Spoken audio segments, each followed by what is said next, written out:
जहरयणाणं पवरं वज्जं तरुगणाण गोसीरं तह धम्माणं पवरं जिण धम्मं भावी भव महणम। जिस प्रकार रत्नों में सर्वश्रेष्ठ वज्र होता है, हीरा होता है, वनस्पतियों में जैसे सर्वश्रेष्ठ गोसीर चंदन होता है, उसी तरह सभी धर्मों में सर्वश्रेष्ठ जिन धर्म है।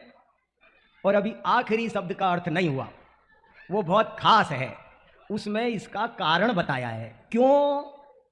आज के जमाने में जब थोड़ी मीठी माठी थोड़ी ऐसी बातें करने का जमाना है, सब बराबर है, सब एक से है, सब मिलजुल कर रहो, सबका, उस तरह के माहौल में इस तरह की बात कहना कि सब धर्मों में सर्वश्रेष्ठ जैन धर्म है, तो कारण बताना पड़ेगा।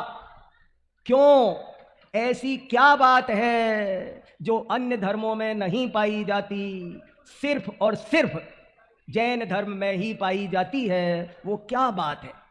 तो आखिरी शब्द में, एक ही शब्द में लिख दिया, एक शब्द में जैन धर्म की विशेषता। कुंद कुंदाचार्य लिखते हैं, क्या बात है?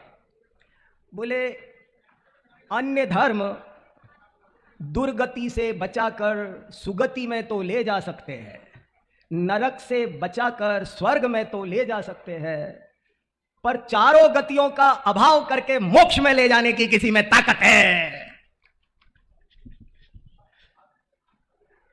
कुगति में जन्म छुड़वा के सुगति में जन्म करवाने का काम तो और भी कर सकते हैं। दुनिया में कोई नहीं कहता कि हिंसा करो, झूठ बोलो, चोरी करो, पराई माँ बहन को छेड़ो, ऐसा कोई धर्म ग्रंथ कहता है?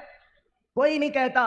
तो सभी कुगति से बचाने का काम तो, नरक से बचाने का काम तो सब करते हैं, स्वर्ग में जन्म दिला देंगे ये तो कर देंगे, पर चारों ही गतियों का अभाव करके मोक्ष में ले जाए, ये बूता और किसी का नहीं है, ये बूता सिर्फ और सिर्फ जैन धर्म का है। वो यहां से ले जाके वहां रख देता है, लेकिन कुतवाली दिनचार, फिर वही खुरपा जाली, भोग इंद्र, भोग पुण्य फल हो एक इंद्री, क्या इसमें लाली। 4 दिन की चांदनी दिखाने वाले तो बहुत मिलते हैं, लेकिन जन्म मरण का अनंत काल के लिए अभाव कर देना, शाश्वत सुख प्रदान कर देना, वो केवल और केवल और केवल जैन धर्म के वश का है।